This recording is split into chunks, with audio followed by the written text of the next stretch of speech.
5 on your mental health, a community on edge 2 days after a deadly shooting at Brown University. The gunman is still at large. We are live here in Providence tonight, where officials are still continuing their search for the person responsible. Joining me now to answer some questions is Dr. Erica Lee from Boston Children's Hospital. You know, we're so glad that you can join us, especially right now where so many people are on edge. Authorities say there isn't a threat to the public right now, but they're also still urging people to be vigilant while there's still a gunman on the loose at this point. Dr. Erica Lee, I got to ask you, does that pose any sort of, back and forth mixed messaging here when it comes to that? And how should people process that information? Yeah, it's a great question. I think striking the right balance in a very uncertain situation and still evolving situation is really hard. And both of those things can be true at the same time, right? So on one hand, the authorities probably want to reassure the public that based on the information we have right now, there is no broader threat to everyone.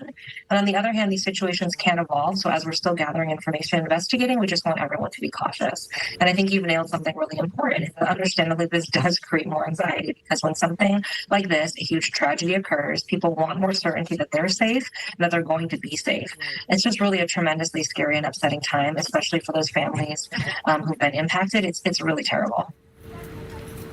Yeah, absolutely. So what's your advice on navigating all of these emotions? You mentioned it, anxiety, fear, sadness, all of it happening at the same time. Yeah, these are natural responses to deadly violence. And so I think my advice, it's not really adequate, but I think my advice is to try to lean in and also lean out. So in terms of leaning in to care for yourself, allowing yourself to feel those emotions, doing a grounding exercise to feel connected to your body, connect to loved ones, take a media break, keep up with your routines to keep some sense of normalcy. And then also, if you feel able, try to lean out, right? Check in and support other people. Do something that feels meaningful, positive, action-oriented. This is all, unfortunately, another painful that we all need to be working harder to generally understand and care for each other, especially for those of us who are in communities that are targeted for hate or have significant needs. And one of the things I hear so much from young people and parents is that these kinds of horrors keep coming. It could be really easy to feel overwhelmed and helpless. And it's a reminder, we can all advocate for the values and policies that keep everyone safe, especially families and young people. And I think that we really owe that to each other, especially now.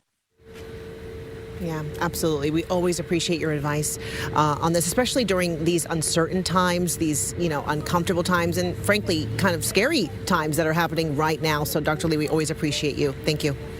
Thank you so much.